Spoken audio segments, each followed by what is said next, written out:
All right, this is the solution to part A of number 8 from the final exam review. Okay, in part A, what we're given is that we have a controller, and the form of the controller is just a constant. So implicit in this problem, since I'm asking you to do a root locus, is that we're going to do K times dc of S. I probably should have put that in the block diagram, but hopefully, with that piece of information, it makes more sense to you. Okay, so on all these, we're going to have K times G of S. I forgot G of S, so we'll put that in. And then unity feedback. Okay, so looking at the root locus, so that's the first thing we need to do. We know that the open loop gain is K times DC times G.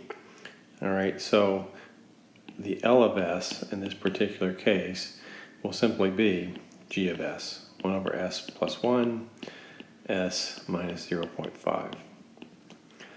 Okay, so let's quickly do a root locus for that. So here's the j omega axis, here's the real axis. If this is 1 and this is minus 1, then I know I have a pole here at 0.5 and another pole at minus 1.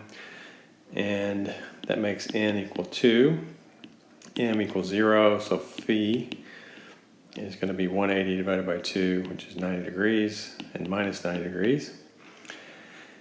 And alpha is just going to be minus 1 plus a negative 0.5, plus 0.5 divided by 2. All right, so that's going to be minus 0.25. All right, so I know that at minus 0.25 we have these asymptotes for the zeros at infinity. All right, so we've done a lot of root locus work, and so we know that this part is on the root locus, this part of the real line is on the root locus, and that this will break and give me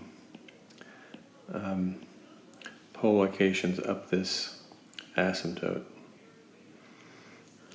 All right, so the problem statement also asks you to comment on what kind of control you can get out of this. All right, so depending on where your root locations are, you can choose a large enough value of K so that number one, certain values of K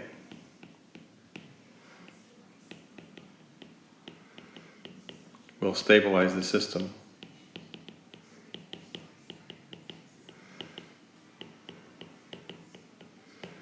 Okay, and you can affect the overshoot a little bit, because remember, overshoot has to do with the radius of, like if there were root locations here, closed loop root locations here and here, you can make this radius larger by increasing K and making this go along the asymptote here. All right, so that would give you a faster rise time, but the trade-off here is you're going to get more and more overshoot as you move up to smaller and smaller values of theta. Okay, so that's what I'd be looking for in an explanation, is that it's possible to increase omega n, thereby improving, in this case improving means making the rise time faster, TR. All right, you're limited though, because the real part here, this sigma, this can never change because you're going along that asymptote. It never gets smaller than sigma. All right, so there's no way to change. There's a way to improve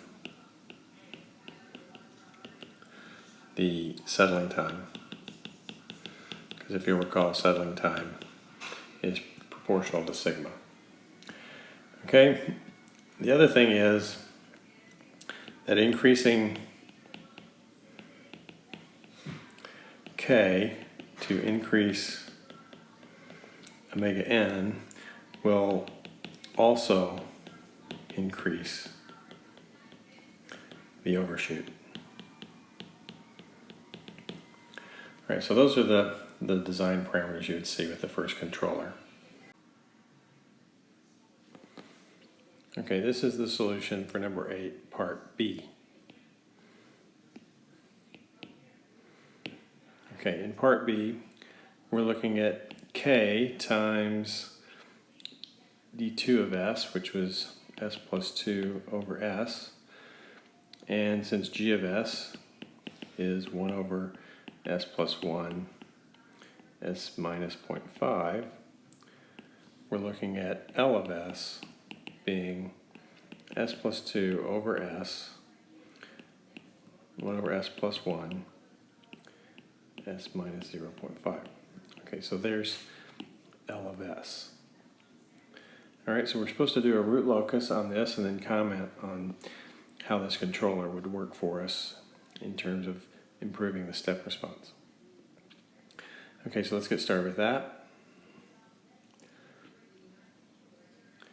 Okay, so like last time, we had a pole at 0.5, another pole at -1.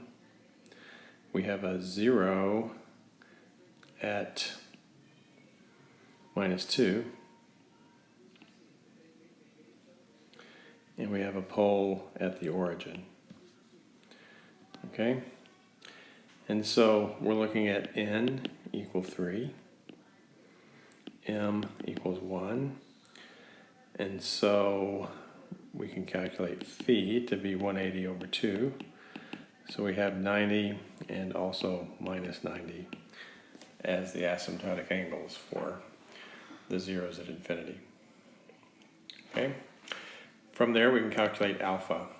All right, so for alpha we would have -1 plus 0.5 minus a -2 divided by 2. Right, so that's going to be -1 plus 0.5. So that's going to be, I should be able to do that faster.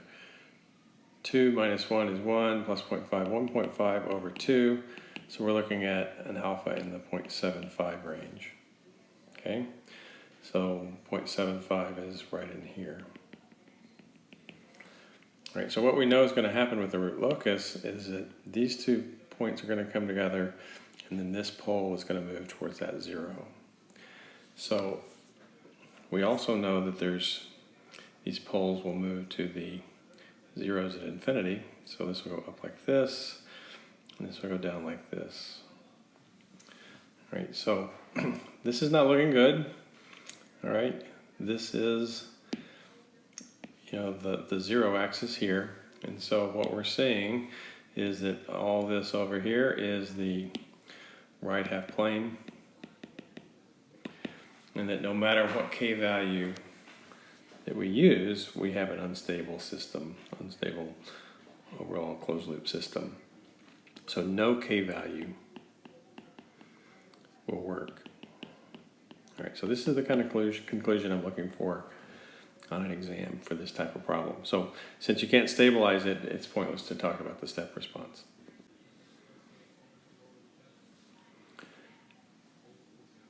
All right, here's the solution to problem number 8, part C, for the final exam review.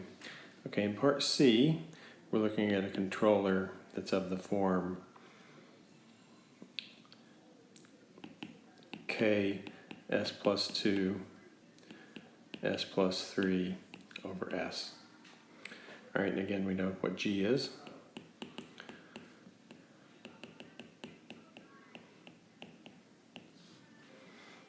All right, so let's put this down.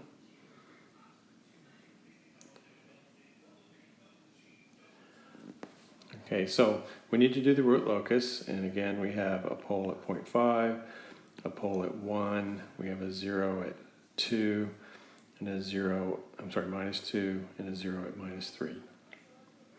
We also have a pole at the origin. Okay, so from this, we know n is equal to 3. We know m is equal to 2. And so phi is simply going to be 180. All right, so I know that there's some type of pole moving off to infinity at the angle of 180. All right, so here's my thinking on this problem.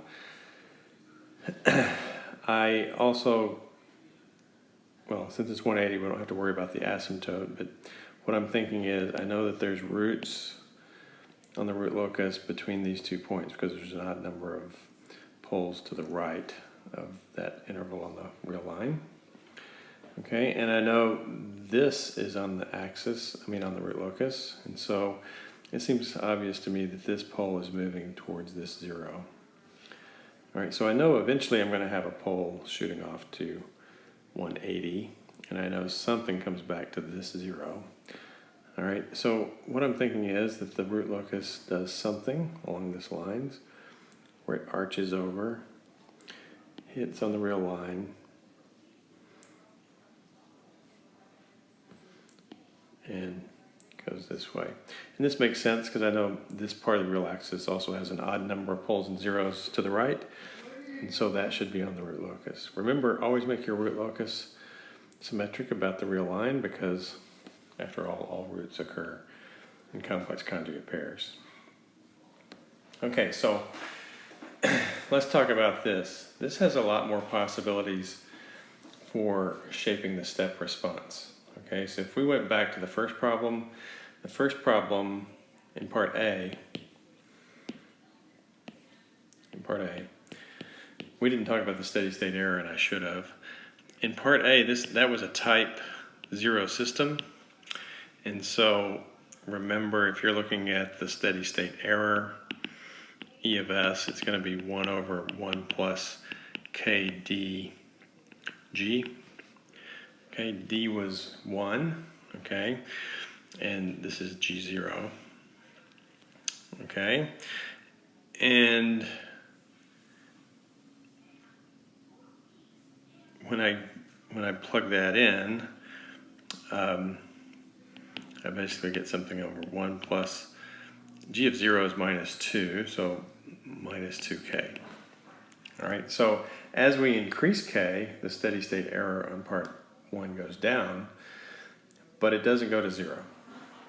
It doesn't go, it's not 0. It's not exactly 0. All right, larger values of k make it better, but it's not 0. All right, whereas in part B, that is now a type 1 system because there's the pole at the origin. Okay, so what do we know about steady state error for a step response? The steady state error is going to be 0. So that's a certain advantage, certainly an advantage to the third controller type. All right.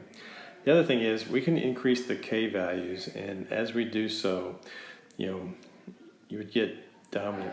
You get a pole here, maybe here and here, and you could shape the response depending on how dominant this is compared to these other two. So you might even increase the gain further. This is going to move a little further out, and these would move this way. Okay, so we get rid of those. And then you'd have a set of roots that looks like it might have the potential to generate a pretty decent response. Okay, let me undo those deletions. All right, so that's what I'm looking for there. Also, you would be able to get omega n to be larger, which would improve your, because omega n is the closest pole to the origin. Omega n would be right in here, okay? And the same thing with sigma. Sigma is being pushed out as you improve the gain. So you can improve steady state error, you have 0 steady state tracking, and you can minimize overshoot if you push these poles out.